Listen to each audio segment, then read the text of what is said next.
All right, in this segment, I want to take a brief break from building up our conceptual framework for understanding ML to go through a couple more pragmatic topics, namely how to use the REPL, that read-eval print loop, effectively, as well as how to deal with error messages and show you a bunch of examples of errors that are fairly common when starting to learn ML.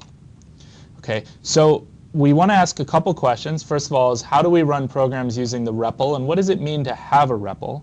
And then what happens when we make mistakes, and how can we go about debugging those mistakes? And fundamentally, debugging is a skill you develop over time, and I just want to give you some practice with it by watching me do some. So the way we've been using our REPL was primarily with this use expression. And really the way I want you to think about it is that it takes the contents of a file, and it's like you typed in those bindings, those variable bindings, one at a time into the REPL. And that really is what happens. So if I take this file, which we've seen before, it has a bunch of bindings.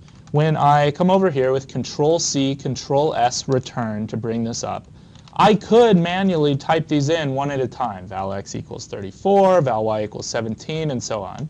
But instead, when I say use first.sml, it does that, but all at once in a batch, showing me the result of doing all of those bindings, what are their types, and what's the result of evaluating them. And that's all that it's doing, and it's convenient that way. And so when you look at it this way, what is actually going on is the meaning of our programs is that all we have is a REPL, and use is just a convenient way to use that REPL. So REPL stands for read eval print loop, and it's actually pretty well named. That what happens at that prompt when you type in a binding is it reads it, it evaluates it, although if it doesn't type check, it just gives you an error message to that extent. It prints the result, and then the loop part is about how it gives you another prompt back so that you can continue. So we can just think of this as a strange way to run programs where we open up the REPL and then we type use, but it's often quite convenient for after you type use to then go ahead and try a few things out. Now, after you type use, you find yourself typing the same thing over and over again, like you're building up a collection of test cases for, say, your homework problems. You're probably not making an efficient use of your time.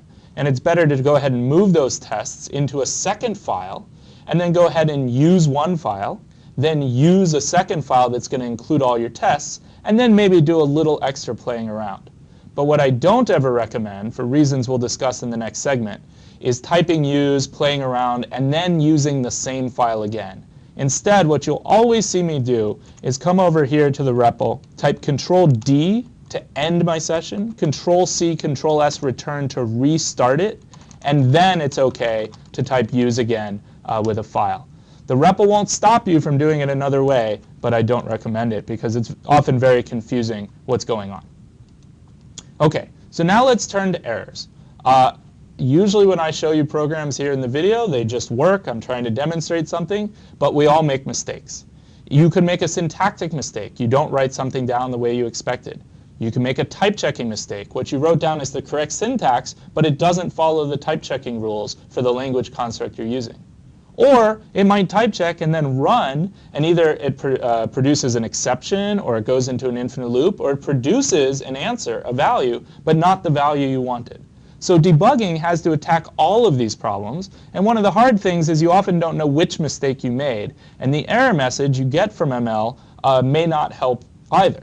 And there's a few reasons for that. Well, the good reason is, well, you wrote something that isn't what you intended. So whatever error message you get is just ML's best guess as to what might be the problem. But it's up to you to figure out what actually the problem is. And the other thing is that as much as I love ML as a language and love having a read eval print loop, the error messages you get, particularly when you have a type checking error, are usually actually quite bad. And it's really a bit of an acquired skill to look behind them and figure out what you did wrong. So the best way to learn something is by trying it. And I want you to just try writing ML programs. Don't be afraid of errors. Slow down. Find what line number the error is coming from, and so forth. And I thought I would help point you in the right direction by just doing a little bit of that myself. So I have a second file here that is called errors.sml. And it looks like a pretty good program here. It turns out it has a bunch of errors. And this is the entire thing. But suppose I wrote all this down. And now I go over here and I say use errors.sml. So it turns out it gives me a couple errors here. The first one you can see is at line 14, and it says syntax error inserting else ID. Okay, so if I go over to line 14, which you can see here in Emacs down at the bottom, it prints out the line number. That line is just val a equals -5. So it's not, you can't look at that line and figure out why it's inserting an else. It turns out, as often the case, the error is actually a little bit before the line number that's being reported as the problem. And indeed, if you look up here, I have this if-then expression. Well, in ML, there's no such thing as an if-then expression. You need an else afterwards, which it thought you might want to put on line 14. I actually want to put it up here. And I have to have else something. How about else 42? And that's because, as we know, when you have a conditional expression, either branch, the then or the else, might need to be evaluated. So you can't leave the else off like you can in some programming languages. So OK, we fixed that error. Let's go back here, come down to the end, restart things. Try again. And by the way, if you don't want to keep typing this, you can type meta p to get your previous commands back. And now we see an error on line 18. It says replacing fun with wild. Now, if you look at line 18 here, it might look just fine to you. Why can't I have a variable called fun? Well, as often happens when you're learning a programming language, we stumbled across a keyword. It turns out fun means something else in the language, and we're not allowed to use it for a variable. So we're going to have to change this. And how about funny? That should do the trick. Quit, restart, type that back in. And now we get a whole bunch of error messages. They don't even fit on the screen because we now don't have any syntax errors that ML found. So it's giving a bunch of different type errors. And I like to fix the first one and then come back. So up here at line 8, it says unbound variable or constructor x. So if I look at line 8, sure enough, I am using x right here, y equals x plus 1, but it sure looks like it should be bound. It should be in my dynamic environment from the previous line. But it turns out that the error here actually is syntax, even though it looks like type checking, because I'm not actually finished with the previous expression. If you want to start another expression, you have to type val again. Since I left that off, the type checker thought this entire thing was one expression. And for this expression, there is no x in the dynamic environment yet, because I haven't finished defining it. So I have to put val here. By the way, I used to put semicolons at the end here, and you still can. You have to in the REPL, but in a file, it's not actually necessary. So it turns out that was not the error, but leaving off the val was. So all right, so we'll try this again. And we still have a bunch more errors, but at least now we're up to line 10, where it says test expression in if is not of type bool. If we go over here to line 10, aha, it actually got one right. This is actually a very accurate error message. Right here, this expression y has type int, because that's the type of the variable y, and you're not allowed to have something of type int there. You have to have something of type bool. So this is just nonsense code, but maybe the programmer meant to write if y is greater than 0. OK, so we fixed that one. Come back here, restart, try it again. Still a bunch of errors. Still on line 10, types of if branches do not agree. We remember that the then branch and the else branch both have to have the same type, so that that can be the type of the entire if then else expression. And indeed, 34 has type int, and x less than 4 has type bool. So I don't know which of these is wrong, but I have to fix one of them. How about fixing that one? All right, back we go. Hopefully you don't usually make this many errors in this few lines of code. But we're up to line 14. Expression or pattern begins with infix identifier minus.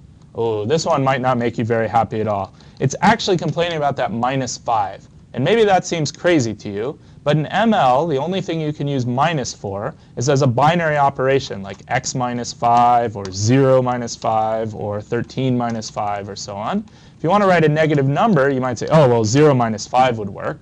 You don't have to do it that way. There's just different syntax in ML. When you learn a programming language, you have to learn that language's syntax rules. And it turns out that negation of one argument is the tilde character, with or without a space here, not the minus character. You can't use minus. You have to use tilde. And that will fix this problem. And we're up to line 20. Operator and operand don't agree. Real star real, int star int. The expression it's complaining about is this x/w, where presumably I was trying to do a division. Well, that is how you do division on floating point numbers in ML, which it calls reals, but it doesn't apply to integers. You're not allowed to use slash on integers in ML. That's just the type checking rule. But there is a different operator for division, and it's spelled div for div. All right, so we maybe looked that up somewhere, and we've got that fixed, and now we can run this, and that looks like a very different kind of message. So it turns out we're not getting a type checking error here at all. We're now actually everything type checked, and we're running the program, but when we ran it, we got an uncaught exception for divide by 0. Like in many languages, you get an error if you divide by 0 when you run the program. It's not a typing error. And sure enough, if you look at this xdiv w, when we go to evaluate w, we look it up in the dynamic environment, and we get 0. So if we don't want that error, we're going to have to do some different division. How about dividing by w plus 1? So let's go back here one more time. And look at that. We actually ran. We have a bunch of types now. We have a bunch of values. But if you look at the end, not this val it, that's the result of the use itself, but the last variable binding we did, I created a variable 14, and it is bound to the value 0 of type int. Now that's not necessarily a problem, but maybe it's not what I meant. And I brought this up, I included this just to remind you that sometimes you get this great sense of satisfaction when it all type checks, it all runs, but you still have to make sure you have the right answer. And if I wanted this to be 14, I probably didn't want 7 minus 7, I wanted 7 plus 7. Of course, there's no way a type checker or an automatic tool can know what I meant. 14 is just an English word. But you still have to test your program and look at the answers and make sure it all works. And in this case, after fixing that, I'm finally happy with what I've got, and so let's stop there.